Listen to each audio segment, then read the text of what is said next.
Welcome to Career Tipper Podcast, hosted by Michelle Beatty. The Career Tipper Podcast is a motivational resource that shares career and entrepreneurial tips by industry experts that will help amazing people evolve to their professional best. And now your host, Michelle Beatty. Episode 11 of the Career Tipper Podcast features Mark Cartwright. Mark is a Supplier Diversity Leader with over 15 years of experience in Supplier Diversity Program, commercial baking, and credit union industries. He promotes economic development through the strategic fostering of diversity and inclusion within the supply chain. Mark is an award-winning, credentialed professional with a strong commitment to building relationships and evaluating opportunities and increasing procurement with small, minority, and women-owned businesses. I'm your host, Michelle Beatty, career confidence author and coach. Mark, welcome to the Career Tipper Podcast. Thank you, Michelle. I'm glad to be here. This is going to be a good one because I feel like supplier diversity is sometimes either you know it or you don't realize you need to know it. I would agree. Oh my goodness. So what was your journey to becoming a supplier diversity leader? Well, probably like most of my colleagues, I took a circuitous route to supplier diversity. Right out after college, I went to work for a large bank. Moved to different roles and different leadership positions.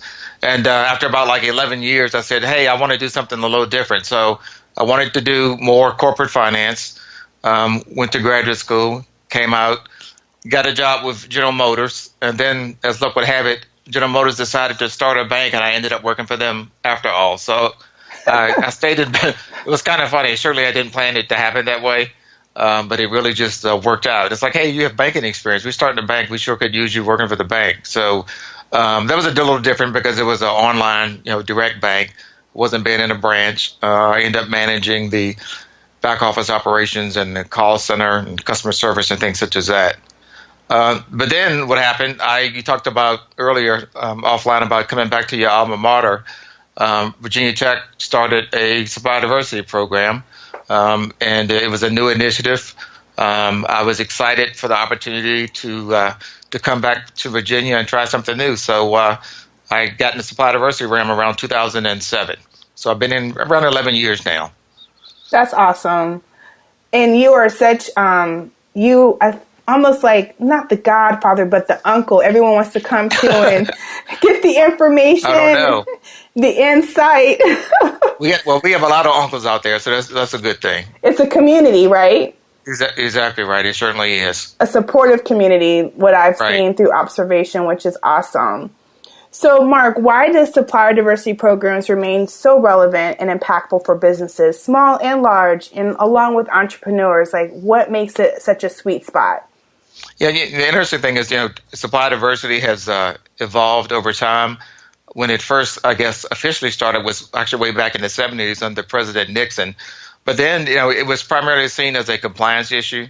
You had to do business with diverse suppliers if you were a federal contractor or you were the recipient of federal grants.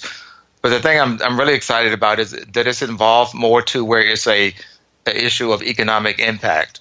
And so what I mean by that is, small businesses and diverse businesses, they create about 65% of the jobs in the U.S. economy. And we all know just from observing or doing research on the internet that the U.S. is moving soon where we're going to be a majority minority population. So if you think about it, if we're going to be majority minority population, if we don't put those tools and resources in place to help minority business owners start businesses as the majority counterparts, then really the U.S. economy as a whole is going to suffer.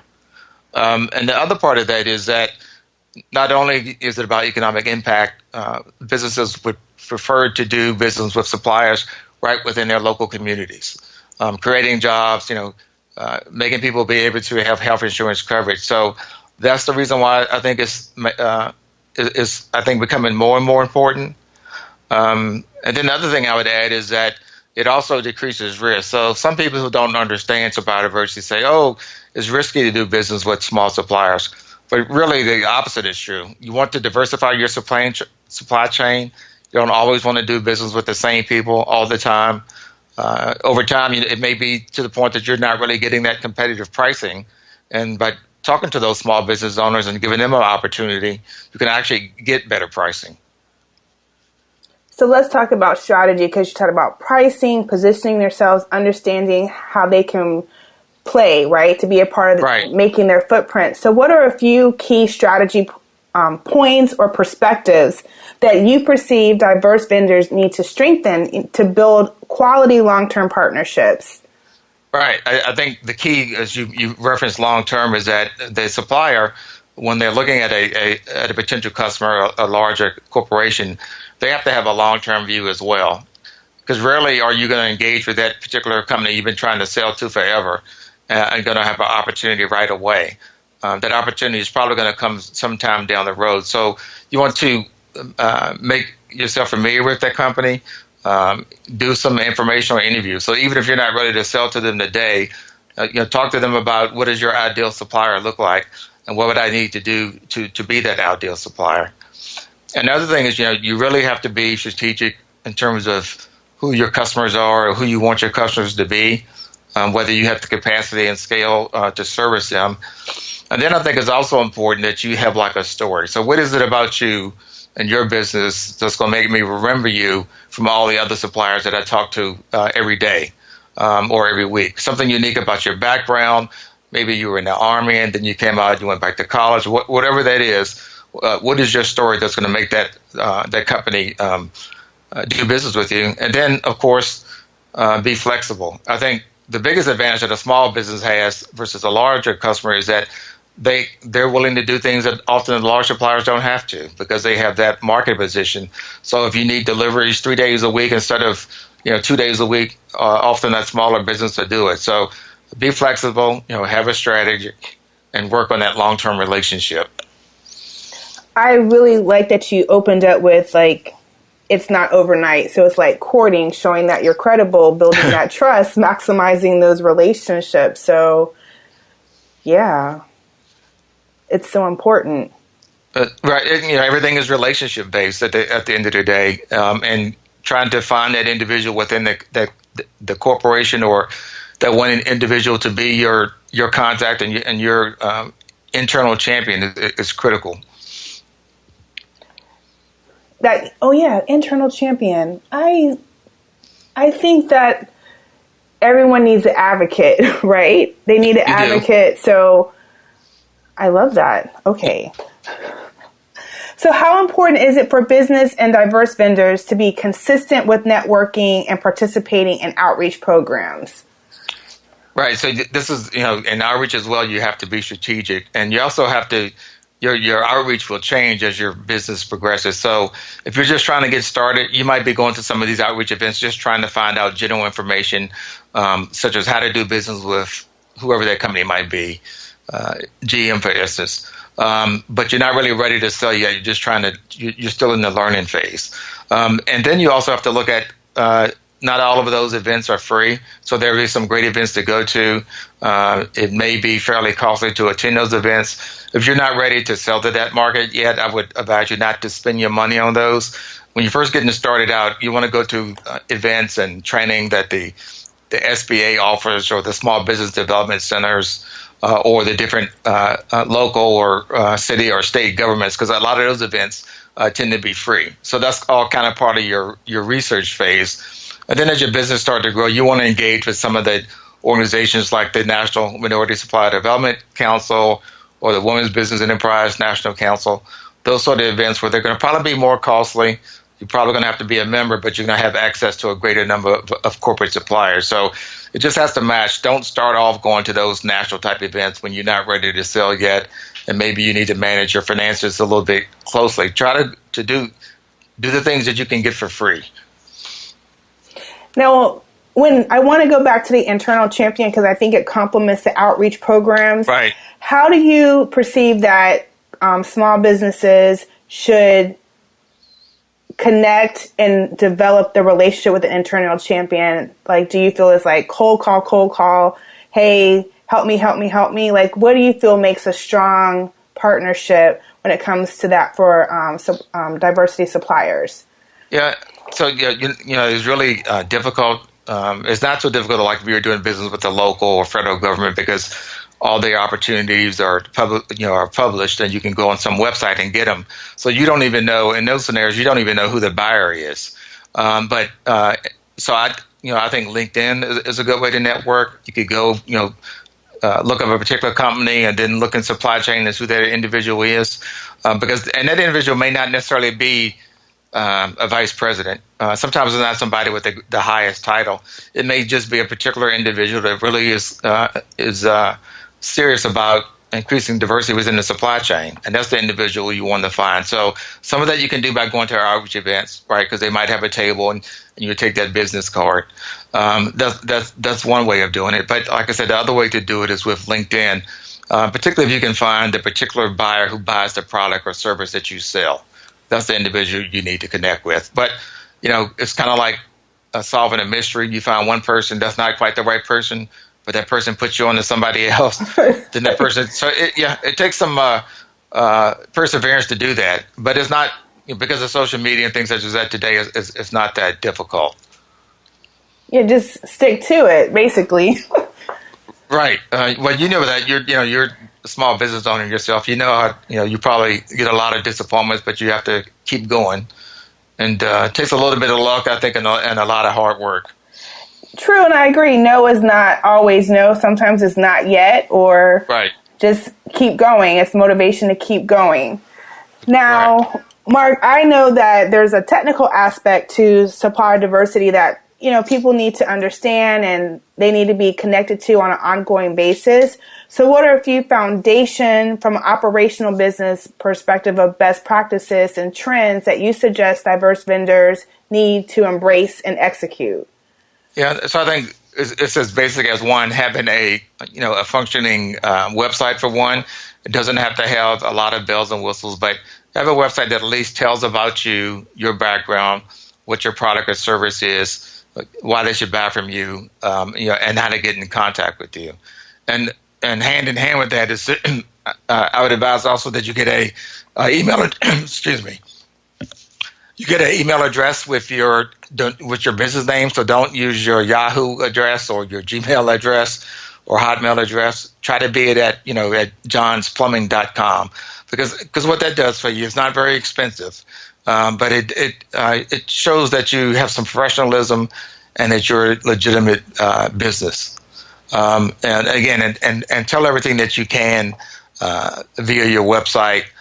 Get some quality business cards, because that's the first thing that people are going to do today. They're going to see if you have a website, and then be like, wow, they don't have a website.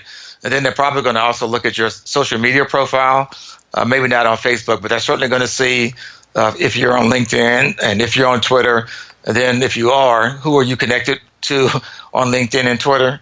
That's one way of judging you, right? If you're connected with the right people and people that they know and respect, they're going to feel a lot better about doing business with you. Great advice. Great advice. Now, Mark, I'm an advocate of being a continual student of life and professional and personal development. Like, that is just where I like to advocate for anybody to be successful. And I think it's awesome. And I want to extend a congratulations to you because you recently started your doctoral degree, which is huge. Thank you. Appreciate that. Definitely. You're welcome. So how should businesses that work with diversity suppliers educate themselves to interweave their product and services more and from a perspective that's mutually profitable and beneficial for both entities? Yeah, that's a great question. One of the things that sometimes irritates me is, like, on our side, from the supply diversity professionals, we'll go to these outreach events or we'll be on a panel discussion, and we're always telling the suppliers what they need to do business with us, but sometimes we don't do things on our end to do business with them. And what I mean by that is, creating opportunities, or when we have a purchasing opportunity come up, that we structure that opportunity so a small business can compete for it.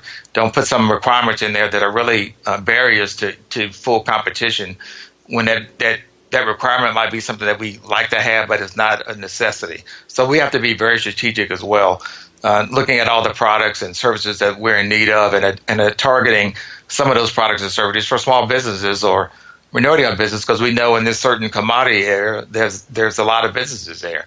And then instead of just having our supplier registration portal, make sure that those opportunities are advertised on our website or somewhere, or even on social media to say, hey, we have this opportunity coming up. A lot of the Fortune 500 companies now, they have a supplier registration portal, but once you put your information in, you don't know when the next opportunity is going to come up, and it's like, okay, don't call us, we'll call you. So yes. I think it is. It's like, okay, don't make them do all the work. And then also it's important for us to, even though we have competitors in whatever field we're in, that the businesses in that same particular service or commodity, they kind of come together to work on joint opportunities, to share information about supply. If I have a good supplier and I have a competitor, I want them to know about that same good supplier as well. So that's kind of what it takes on our side. It just takes communication, awareness and development, letting folks know, hey, we're looking for you, supplier. Not too complicated, but really it's not done all that often.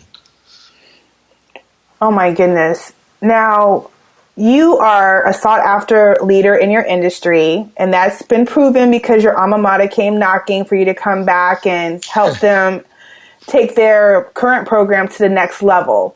So how has having a focus on team building helped you lead a vision that produces results and also to attract support, on an ongoing basis? Yeah, it's interesting that you asked that question because in many ways, a supply diversity professional is sort of like almost a small business owner because even though we're advocating to do business with small and diverse suppliers, often we're also advocating for ourselves because you may end up being often a 1 or 2 person department. So you don't necessarily have a team, so you have to build your team internally with the individuals in the supply chain and the individuals who are true advocates for supply chain diversity. So you have to have an unofficial team, so to speak. And it may not necessarily be that person who's a vice president. It could just be a buyer in a certain area who's really, really committed to, inclusiveness in the supply chain. So that's really, I think, so when I talk about building a team, you have to find your allies internally in the organization. And then you also have to build your team of your colleagues who are maybe in similar organizations to say, hey, let's share some information. We don't have the resources to do this by ourselves, so let's do some sort of joint pilot program or some sort of outreach event. That's the way to build a team on the supply diversity side. You won't have the resources as a standalone. That's great insight. Thank you for sharing that. Now, I want to also not just talk about the supplier diversity from like the vendor, but also those that want to establish a career, because there are some people, they enjoy it. They think it's great. They want to help. They like seeing people win. So it's a great avenue or career path to help people win, but also contribute and pay it forward. So for those that want to establish or advance their career in diversity supplier, what do you suggest as far as a few career strategies and success tips that they should consider? Yeah, the good thing is that there really is no necessarily traditional career path to supply diversity. I have noticed there's a lot of bankers in it for one reason or another. I'm not sure, including myself. But one is you have a passion to create inclusion and opportunities for suppliers. So that's something that you need to have regardless of your technical or your whatever what your degree may be in. But I also encourage people to to work on the technical side, because a lot of what we do is outreach and greeting people. But as I always say, you can't just be a cheerleader, because cheerleaders don't change the outcome of the game. So I would work on my technical skills. So if you're looking at a particular industry, you might want to pursue some sort of supply chain certification or accreditation, because the thing you're going to need as you start to have those conversations internal to your organization is you want to have some credibility. And if they figure that you really don't know anything, that you just kind of go to these events and pick up business cards, you're not going to be effective. So I think it's good to have some sort of credentials behind your name, and then just really do a good job of selling yourself inside the organization. So I can't really say you could come from pretty much any background, I think, if you have the passion and you put the work in and be a supply diversity professional, you just have to realize that, sort of like the supplier, that you're probably going to fail more than you win, right? So like in baseball, if you hit the baseball 30% of the time, you're a 300 hitter, you're going to get paid a lot of money. And sometimes I think it's easier to strike out in supply diversity because you can't hit a home run all the time. And you might work with that supplier for months before they have success. But I think if you have a passion and you're willing to put the work in, and then you also find out that the other supply diversity professionals are really easy to talk to. If you just want to do like this informational interview, those are the things that I would do. Once again, great advice, wisdom, just helping people connect the dots. I think the key in what you shared, being credentialed, it qualifies you all the time, no matter what, right? So when you're navigating proposals, or even when you're navigating conflict, that knowledge that you have sets you apart. Right. So I think that's great. Now, when it comes to diversity supplier interactions, we know that sometimes it can get sticky. It can also spark issues and conflict when you're interacting with different professionals, and that's within any business environment. Right. But from your expertise and experience, what steps have you taken when these circumstances come up that has led to progress being made afterwards? Right. Another good question. So I had a colleague a while back who sent me an email, says, hey, on this listserv, so what do you guys do when you have like a performance issue, like with a diverse supplier? And my response was, well, what do you do when you have a performance issue with that other supplier that's not diverse? So some of the things you need to do are the same, but I think probably is more critical is to managing expectations up front, to tell the suppliers, okay, you've made the contact, we have you in our database. It doesn't mean you're going to get a contract right away. And so as they maybe pursue a contract or an RFP or a bid and they don't win, they're going to be a significant disappointment. So I think it's key up front just to manage that expectation and, just be as honest as possible with them to say, okay, this is why you didn't win. Where it really gets tricky if the supplier doesn't win and they sort of feel that may be because of their women or minority. So you want to make sure that that's not the case, and having those conversations with the individuals in your supply chain. And that's why it's critical to have those relationships, because then that particular buyer will be more willing to share with you exactly why they necessarily didn't want to do business with that particular supplier. So again, manage expectations. When they don't win, I encourage every supplier to do a debrief with that individual to tell them why they didn't win. Sometimes it's hard to hear that, right? Hey, this is why you didn't win, but you want to know, because when that opportunity comes up again, you're not going to make that same mistake. You're going to improve upon that. So I think communication is the key and the bottom line. Mark, are there specific moments in your career where you found them to be extremely rewarding or just fueled you to further your commitment to diversity supplier industry? Yeah, I think one thing that sticks out to me is, I worked for the governor of Virginia for a couple of years, and I reported directly to him. So we had this piece of legislation that was up for conversation in the General Assembly, and I asked, it was my first day to actually get to go to the General Assembly, and I asked some other folks in the office, were they going over to this particular committee meeting? And they said, no, there's no need to go to that committee meeting because we're opposed to that bill, and that bill's going to fail anyway. So if you go over there, you may have to go on record as opposed to that bill, and that wouldn't really be a good look for the governor. So I didn't go. Well, there was a committee meeting about 10 days after that, and there was an individual there that said, hey, this bill was up for discussion in the General Assembly, and the governor couldn't even be bothered to send somebody over here. And so that really, it stuck with me because, one, like I said, it's 2 buildings down from the governor's office. And so after that kind of really, I felt bad. He was exactly right. We still could have gone over there. So after that, I made sure that even if I had a counter opinion, even when they would change like the different committee meetings around, I would make sure that the people that I may have disagreed with, I would also make sure that they would always know, and they would know when and where to show up. And I made a point that I would be there as well. So that really, again, stuck with me. And plus, all that time you're sitting around for that bill to come up for discussion, it gives you a chance to kind of to talk to those people who may have an opposite opinion from you. So that was really a hard and somewhat painful lesson, but I always keep that in my back pocket. Well, that's a good share. Show up despite difference of opinions. Right. It's critical. Mark, I appreciate you being a guest on the Career Tipper podcast. It's been an honor. Thank you for your continued support of my efforts with Career Tipper. Will you please share one of your favorite quotes or affirmation that keeps you creating career tipping moments? Yeah, I think for me, it was a quote that was made by Malcolm Forbes, the former founder of Forbes magazine, where he defined diversity as the art of thinking independently together. And that's kind of what I live by. You want to encourage that other opinion, to have those conversations, because without that, you can't really enact change. Thank you, Mark. And please tell how our listeners can get in touch with you if they have any questions about supplier diversity. Yeah, so of course, I'm on LinkedIn. You can look me up that way. But probably the easiest way, if you just, I'm the Supplier Diversity Manager, the Director at Virginia Tech. So if you just looked up the Virginia Tech website, which is www.vt4virginiatech.edu, you'll see my email address in there and also my phone number.